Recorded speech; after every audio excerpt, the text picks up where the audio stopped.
And this is Real Estate Underground. Greetings and salutations, Real Estate Undergrounders. This is Ed Matthews with the Real Estate Underground. Thank you so much for joining us today. Today is another really cool, interesting conversation. So I actually came across this person as on Facebook, following her around holistic self-confidence. Turns out she's a real estate investor as well, and a whole bunch of other things. And so Alexandra Dotcheva, thank you so much for joining us today. It's a pleasure to see you and to finally meet you, because like I said, I've been following you for quite some time. So welcome. Likewise, Ed. Thank you so much for having me. I really appreciate it. Absolutely, absolutely. So for the folks out there that haven't followed you on social media yet, I'm curious about if you could tell the audience, your background story and how you got to be where you are today.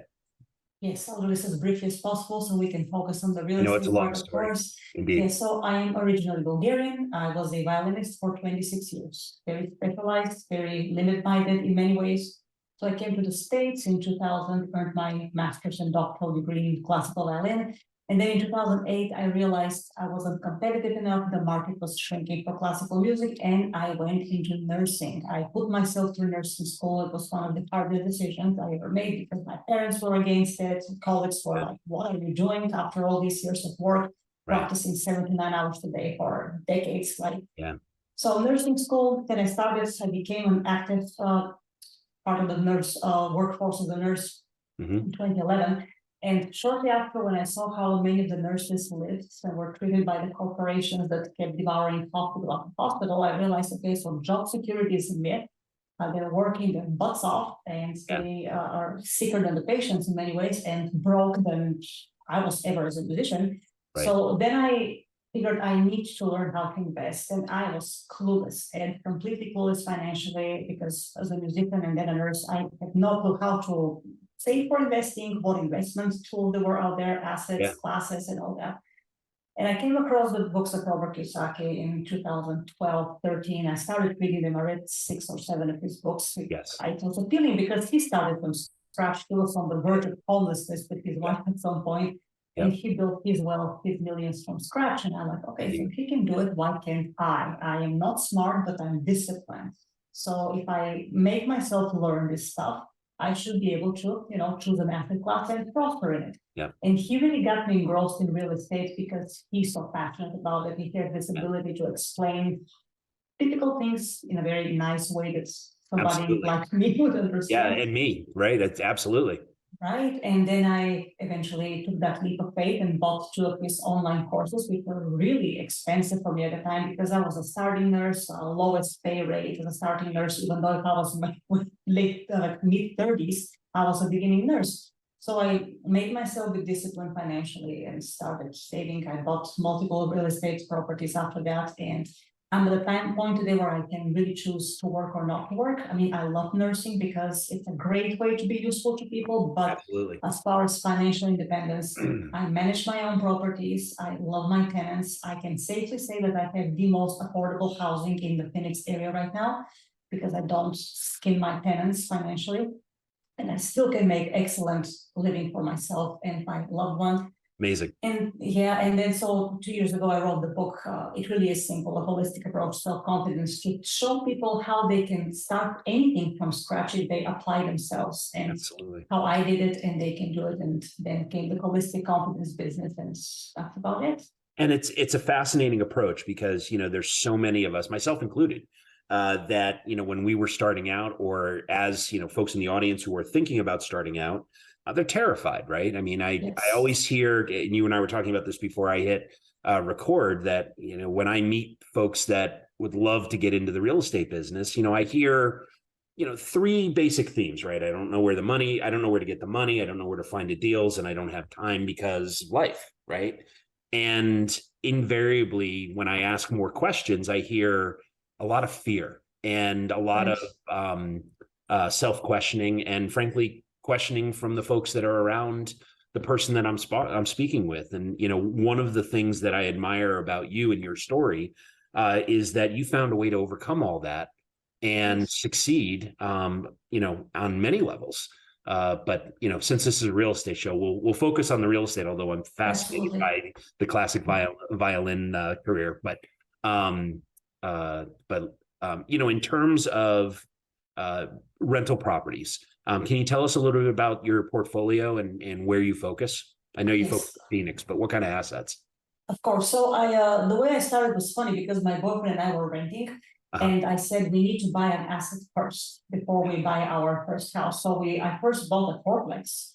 I went to a lawyer, created an LLC because I understood that each of the properties has to be put in a different business entity for tax and legal protections because any Absolutely. tenant is a potential plaintiff, right? Right.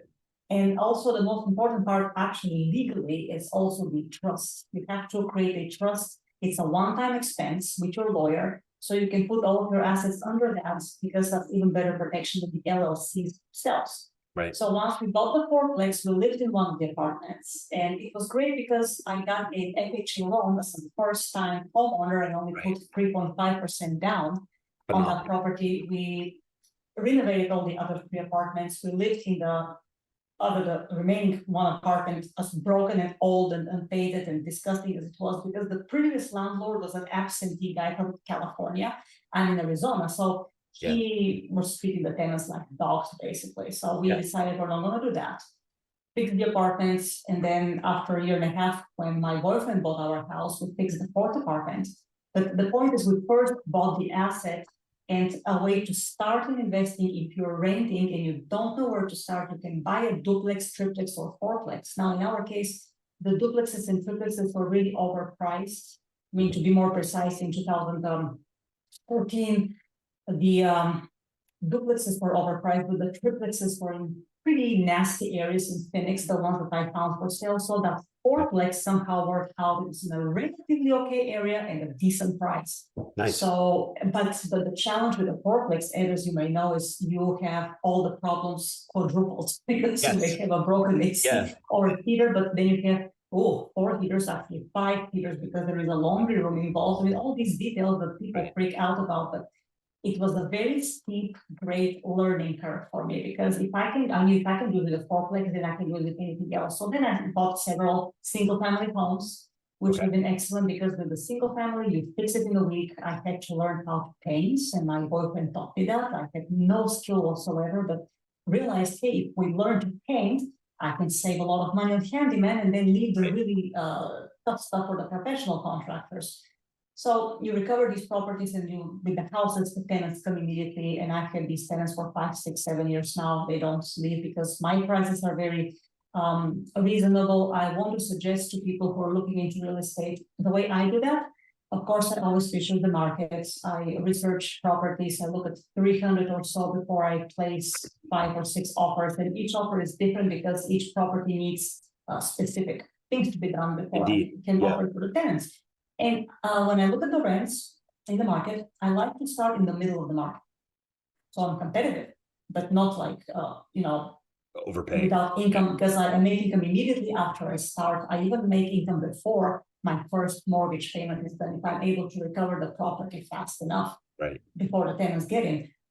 But once I'm at the middle of the market and the tenants live there, then I really gravitate towards the lower end of the market because there are tons of greedy investors out there that will inflate the market, and then the prices of the rentals get inflated. And what we're seeing this year and last year, recent renewals at $400, $500 increase. I've never seen anything like this before, and I vowed I would never do this to the people that I offer my business to, because the whole point of being a renter is to be affordable. And I was a tenant myself for 14 years straight in this country before I bought this first fourplex. We're talking about, And I admire that. And, we operate with a similar philosophy in that I'm fine with being 85-90% of the market, right? And that is usually for open units.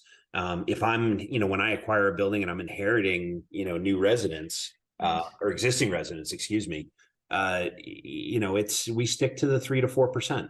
There's really no reason to, push them out because, frankly, I'm actually hoping that they stay for years and years and years, right? So I agree. I think,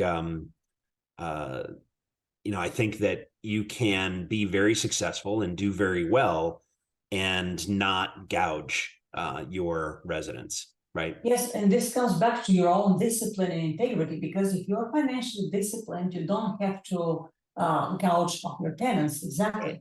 And with the real estate market, people will always need roof above their head. And it's not necessarily because their credit history is poor, but there are some people that honestly don't want to manage any property and they just prefer to rent. Absolutely. So it's different. And the 3 to 4%, it depends on the area, of course. See, we kept migrating west and west and west because after we bought the Phoenix fourplex, then Phoenix became at a price that I didn't like anymore. So then on Mirage, then west, further west of Buckeye. So we kept swimming westward.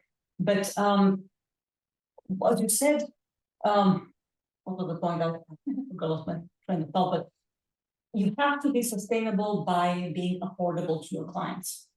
Absolutely. The real estate business is no different than any other business. And it's a simple exchange of value, right? I mean, you're providing you folks like me, folks like we're providing a clean and safe place that's been, well appointed so that they're proud to live there. And, hopefully the idea is to keep them there, keep them in place for, several years. And which also makes your property more valuable because you're not spending money on turnover and releasing, right? Which can be very expensive. And yes, and then you can be very affordable to immediately manage when they need managed, and you cater to their needs, and it's a very satisfying way to have a business. It's a simple, exactly. I totally agree with you. It's a simple value exchange, right? If you have a problem, we come fix it. If you have a question, we answer it.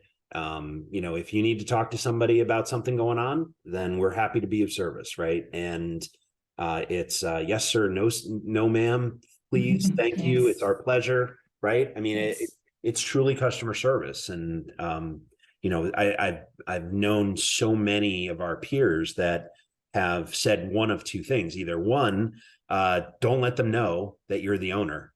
And I couldn't care less if they know I'm the owner. Exactly. The fact is that if they need something and they need it quickly, they know, because we help them, we train them basically, that it's better to call our team, right? But if they don't get satisfaction, I'm fine with a phone call. I want to know. Absolutely. And see, I have this one tenant who will not complain for 3 months. If anybody's bothering him, and then he complains, and I thought, well, why you told me now, right? I mean, they have to trust you.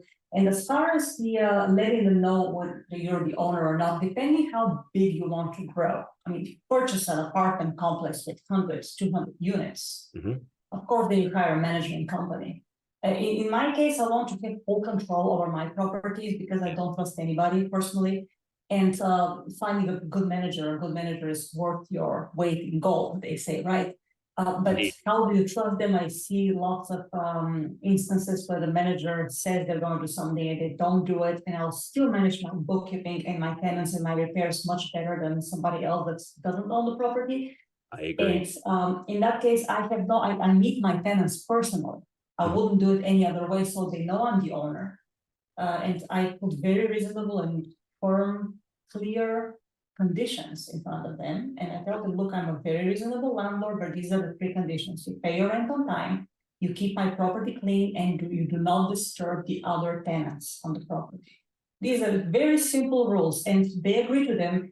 If they don't agree to them and they turns out to be a disaster tenant within a month, because I know within a month or so. I've had 3 evictions in the 9 years I've been in business. It's not pleasant, but you will have to also make that decision and act on it. I know it's scary to many people to say, oh, I can't evict people. Well, if you have to do it though, part of the business. Have to, because you lose your good tenants, right?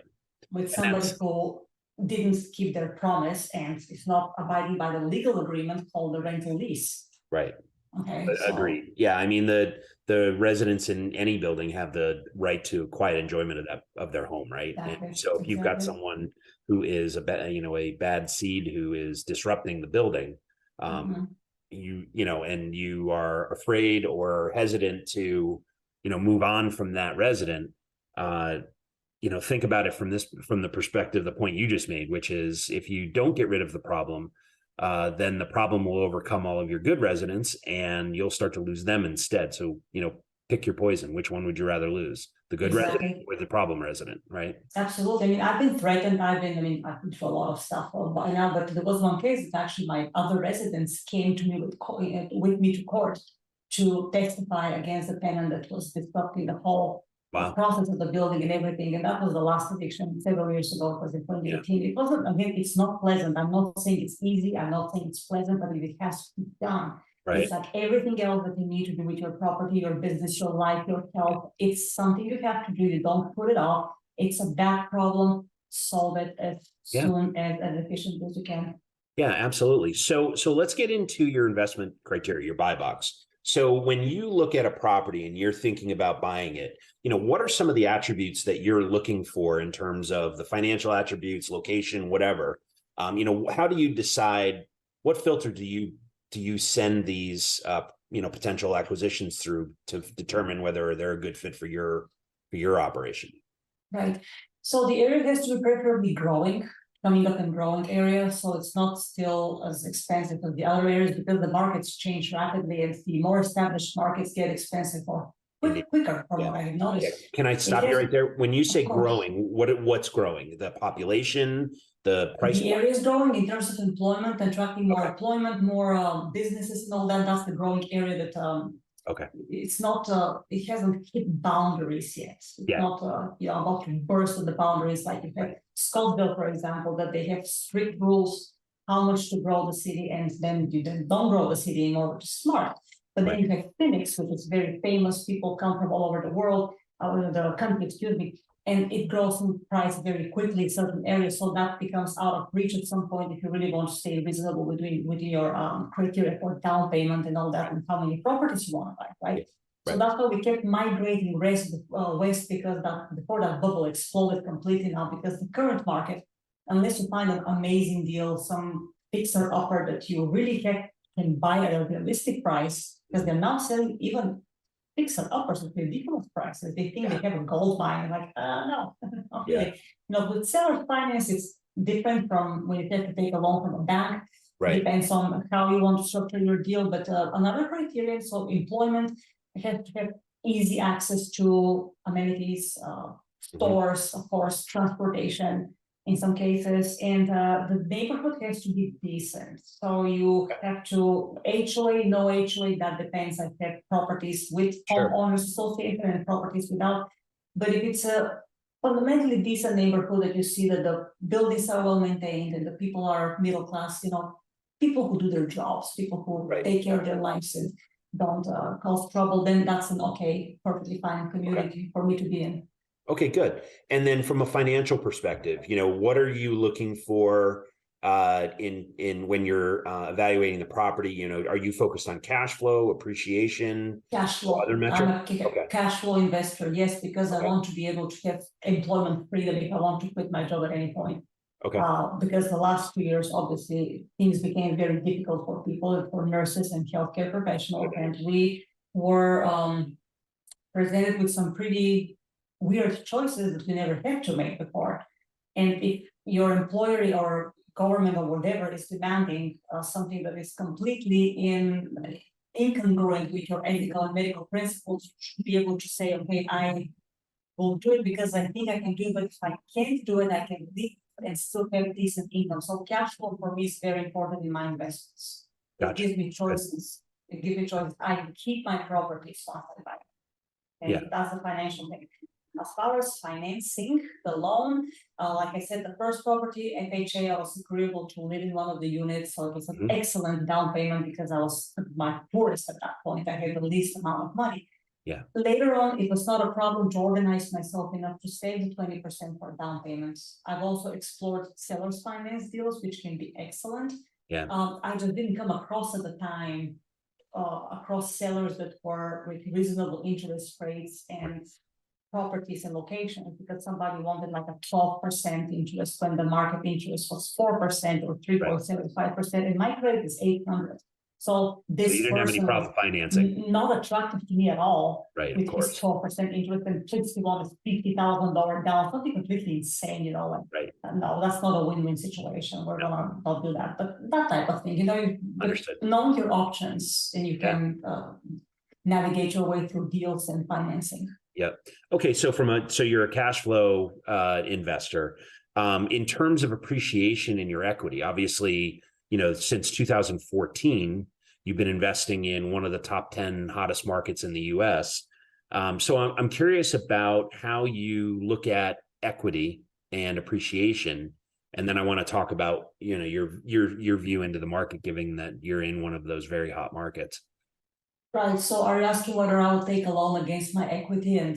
Yeah, how do you do that? I mean, Rather- there are some investors that will sell and 1031 exchange into something bigger. Some will take a line of Right. credit, and some don't touch it and want to pay it off. And I respect all three. But I don't touch the equity. I don't touch it because the only thing with the equity, of course, I have distributed all my properties in different business entities to protect them in case anything happens, and then everything is under trust. Right. But the equity, I don't have a problem not touching it because, again, I have structured my life in a way that's, for one thing, status display for me is something completely useless. And I came from a family in Bulgaria where, my parents were not the richest people by any stretch of the imagination. And when the events happened in 1989, when the regime fell, the communist regime fell, their professions fell like on the bottom of the paying ladder. Mhm. And so to us, it was just important to have the things we need and still look decent. But I don't drive a Porsche or Ferrari, so I don't need to take loans with the equities just to show off how amazing I am to the rest of the world, because I couldn't care less about that, right? So I like the equity where it is in case I ever have a horrible emergency in my life and I have to sell, which will be completely against what I want to do, but sometimes you never know, life happens, Never right? know. Right. I have also, it's not just the equity though. I have built cushion accounts for every single one of my businesses, which comprises at least 3 months worth of mortgage payments for that property in case I lose tenants and I can't find tenants as fast as I want to. Right. Also, on top of that, there is some money for repairs if needed. Right. So each of my LLCs has this very good cushion account, and I don't touch that either. So that's another form of equity, if you wish. Absolutely. It's a very disciplined way. You build it as you buy the property, you build your little cushion account in the savings, business savings or market, whatever you want, with your union, credit union or bank. Yep. And then you proceed to save for another property. I'm very organized in that way because I want my property set in a certain way financially, and then I go on to the next property. I'm very organized and kind of, narrow-minded in some ways, but it helps me because it keeps me in control of my investments that way. Yeah, well, it's a very disciplined way to approach it, right? Is that, you're acquiring a property, you're fixing that property, you are stabilizing and renting that property. Mhm. And when all of that's done, then you go get another one, right? Then you build the account for 3 months of mortgage with the income from the property. So you just really do everything the way you see it as safest. You treat every property like you treat your own emergency. You have a savings account for emergency expenses from 3 to 6 months in case anything happens. But if nothing happens, you don't touch the account. Just leave it alone. Right. So I operate the same way. I plan for disaster, and when it doesn't happen, we're pleasantly surprised. The only difference between our operation and yours, with COVID, we went from that 3-month operating expense to we actually pushed it out to 6 months. And just because you never know, right? Right. And fortunately, we were blessed with a whole bunch of really amazing residents who, fortunately, most of them kept their jobs, and the ones that I did. was going to ask whether you lost any residents or not. Not a one. Okay, Not one. Same here, actually, yeah. And Yeah, none of them took advantage of the fact that the government allowed them to not pay rent without any explanation, because that was that horrible, completely illegal move from the government, I think. But my parents were, because they appreciate when you're honest with them and you treat them like equals, and they are equals. They're your clients. They're your clients. You're their, provider. I mean, you have to be extremely honest and respectful of them. And Absolutely. many Yeah. landlords don't really see it that way. And No, they do not. And that's a mistake. The fact is you're renting to human beings. You have an enormous responsibility to absolutely. those people. And yeah, you're no better or worse than they are. Right. In terms of belief, right? And so, I get stopped all the time. I wish I had the time or the whatever to get into this business. So I'm curious in terms of, having gone through that process yourself, and now you're an expert on, building self-confidence and helping other people do that. I'm curious what separates the folks that are able to do what you've achieved and versus the ones that are stuck in that, dream phase or whatever you want to call it.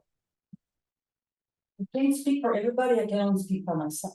Okay. But for one thing, when people started expressing their doubts that I should go to nursing, that I could do martial arts, and after the other thing, 12 years of martial arts, the people were against that. Mm-hmm. For me, the self-confidence builder, and then whether I should invest. I cut the time. I cut the time that I allotted to listening to these people. And then I cut the time that I previously allotted to even sharing my intentions with these people. So you make yourself less available to people who don't align with your goals and dreams. And they, again, I tell this to people all the time. They can be the nicest people, the most well-intentioned people, but it's ignorant advice. They don't know what they're doing, what you want to do. So Right. keep respecting, but don't take that advice. So don't waste your time discussing anything with them, because it might take an hour or two to discuss over coffee. And during that hour, you can be planning, researching market, researching investment options or career options, anything that you're afraid to do because you don't have the time. Yeah, you do have the time, but you have to make the time, because Right. It's a matter of priority.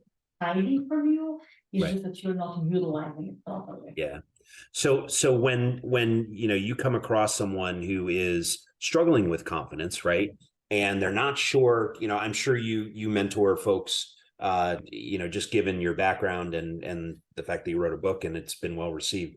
I'm curious about when you're working with somebody who's trying to figure out or build that courage or confidence to get over that hill and start their next career, real estate or whatever. What is it in them that finally gets them to take that big step? Well, in many ways, they're very disillusioned with their current lives, and they hit a certain age when they realize they have nothing to show for. Like me at age 32, when I realized that music was not going to work anymore, even though I have done it for 26 years. And it comes at different age with people, right? So when they're desperate to learn something new, but nobody around them can offer them anything of like practical value, right. they come to me and we do a very full examination of what they want, why they want it, and then time management. I make them write a table of their week, how you utilize the time.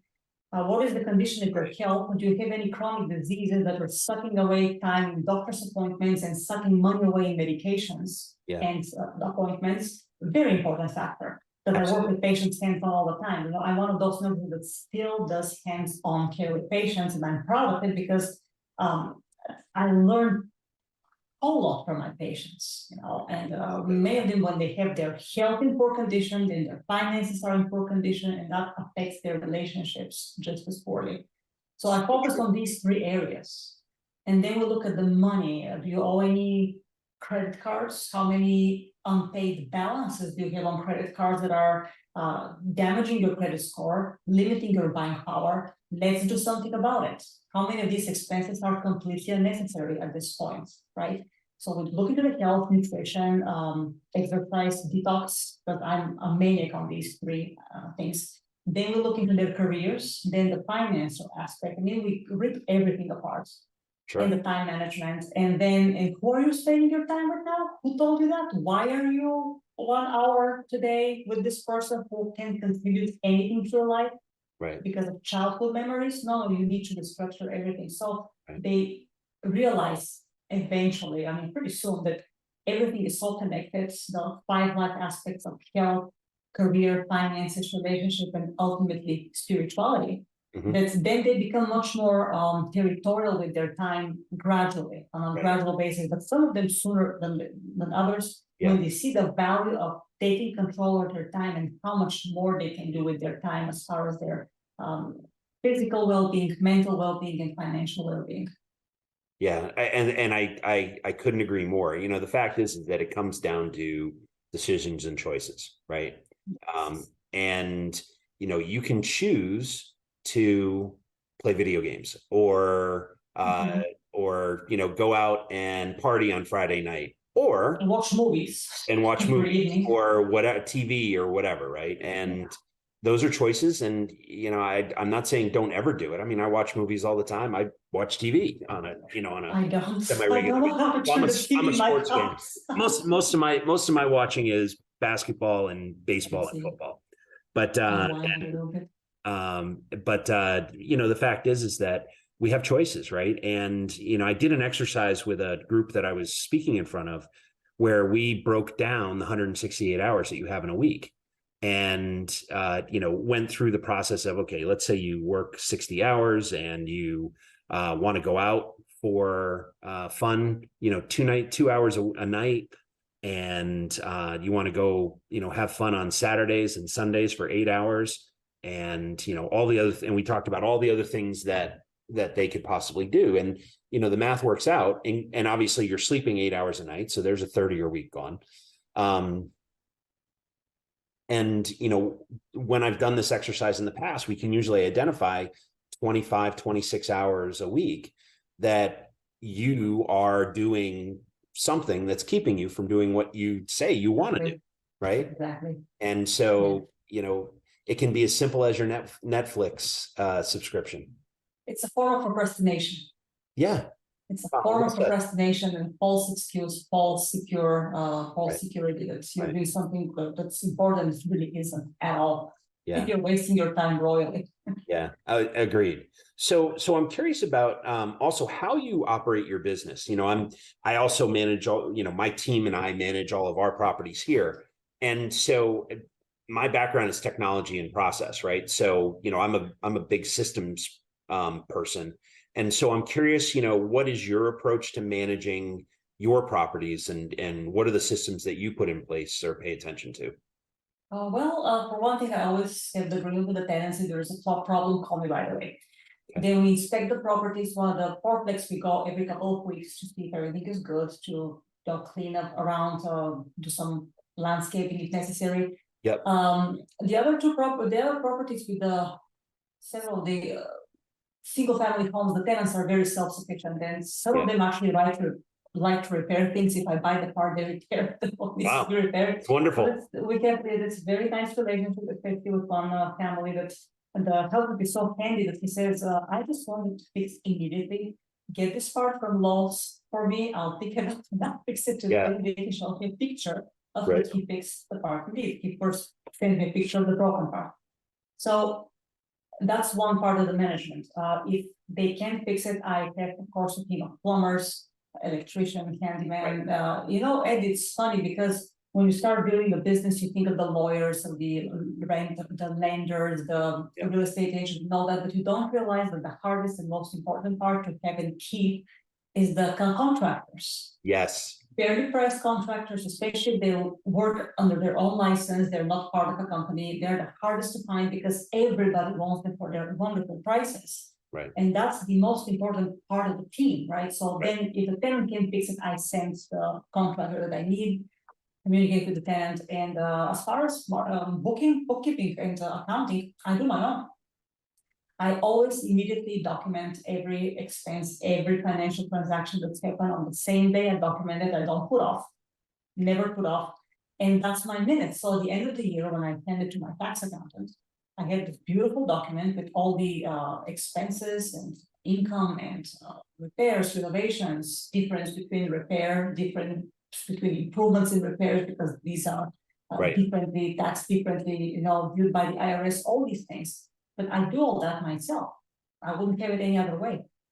It keeps my brain working, and I do I don't use a fancy bookkeeping software. I'm my own bookkeeping software with the simplest Word file for each business. Interesting. But seriously, I mean, it's worked great.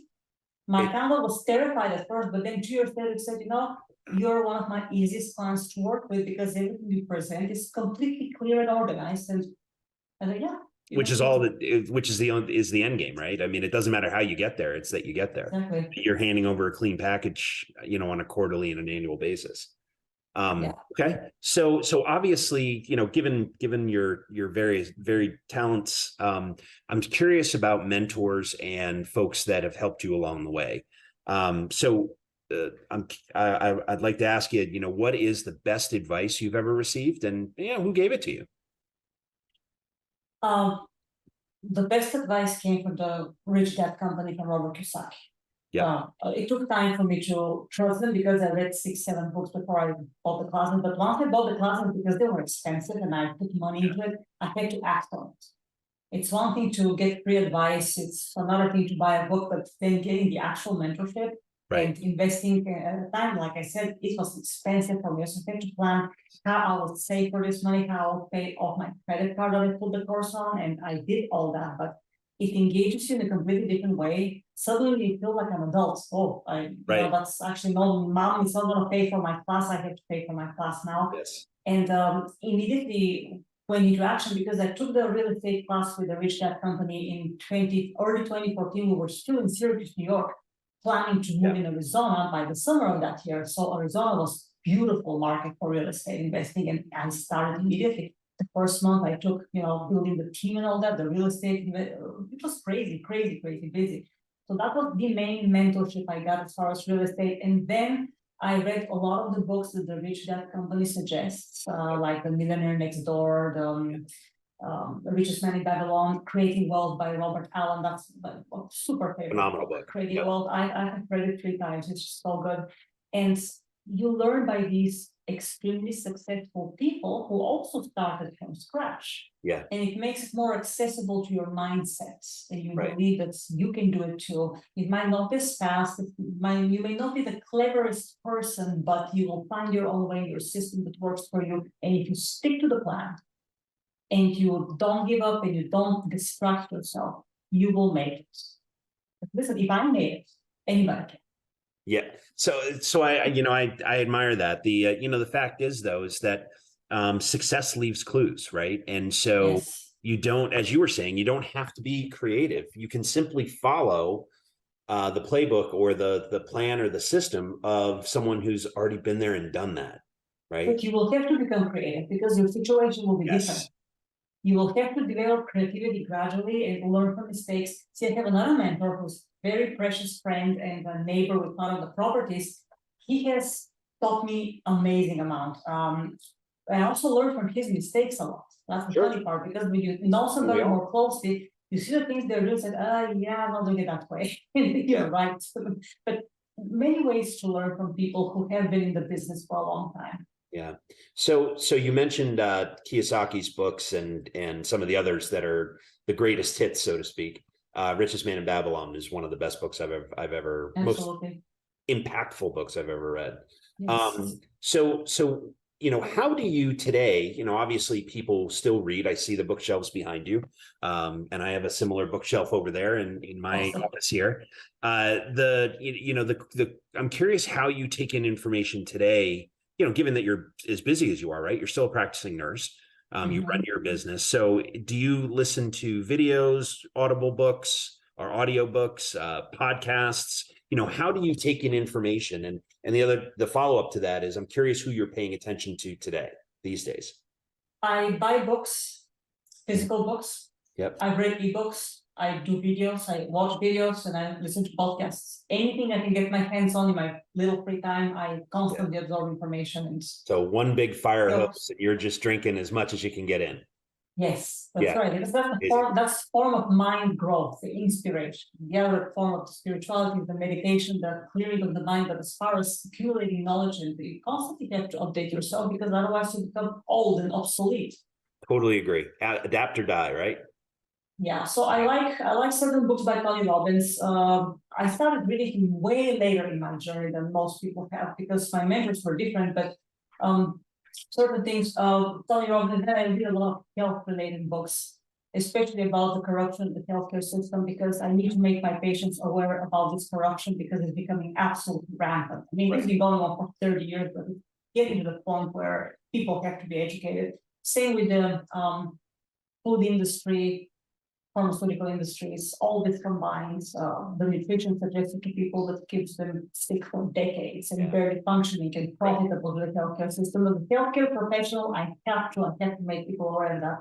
And that is my biggest thing, even more important than investing, because if you're serving humanity to first do no harm, and you see the harm, then you need to make people aware. So I read a lot about that too, so I can relate this information to my patients. Sure. And, Excellent. Yeah.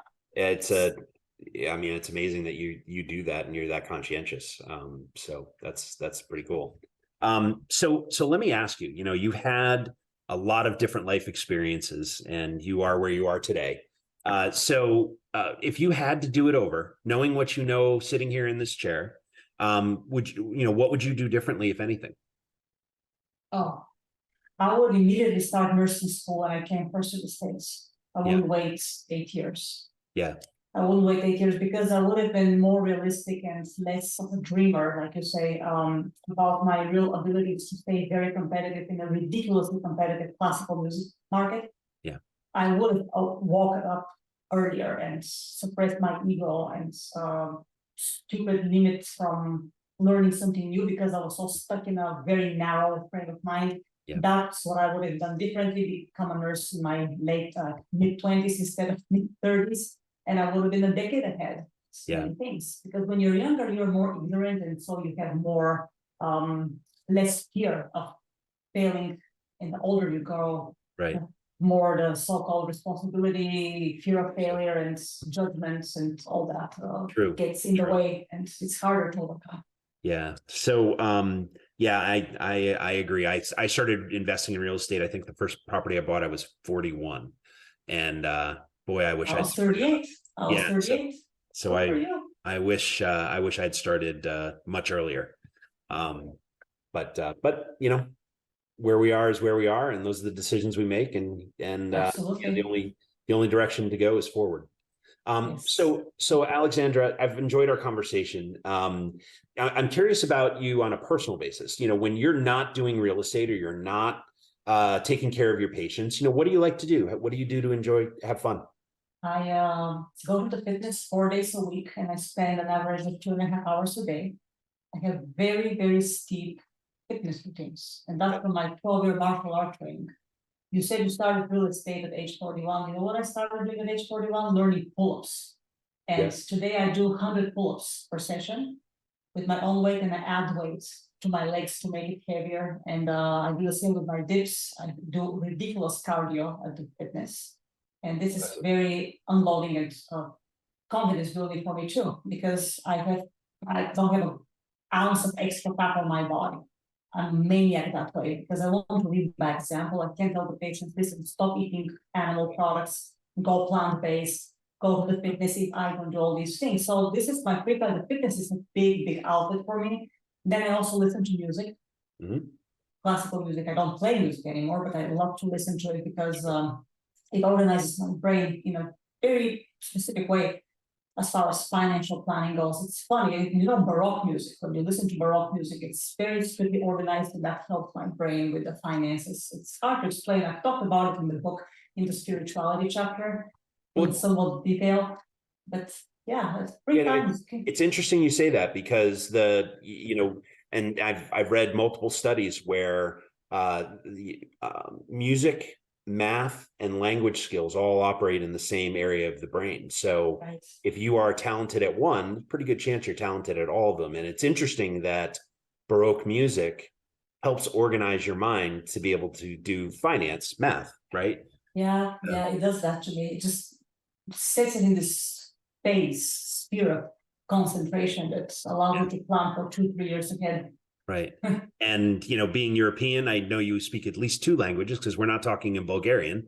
So I'm not talking Bulgarian, so I speak English, Spanish, and Italian. Yeah. And horrible Russian. I can read fluently in French and German without understanding almost anything. Yeah. Because I didn't pursue once I started learning them. I learned the rules of reading in German and French, but then I just got busy with other things. But Spanish and Italian pretty fluently. Yeah. So English. The romantics. Yeah. Is Bulgarian a romantic language? Slavic language. It's Slavic? Okay. Slavic language. Yeah. All right. Well, Alexandra, I'm fascinated, and I'm grateful Thank for your you. time and you sharing your experience and your lessons learned. If people want to get in touch with you or learn more about your book or just learn more about you, what's the best way for them to get in touch?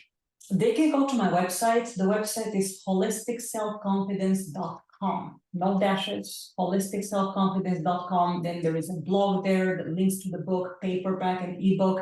The title of the book is It Really Is Simple, a holistic approach to self-confidence.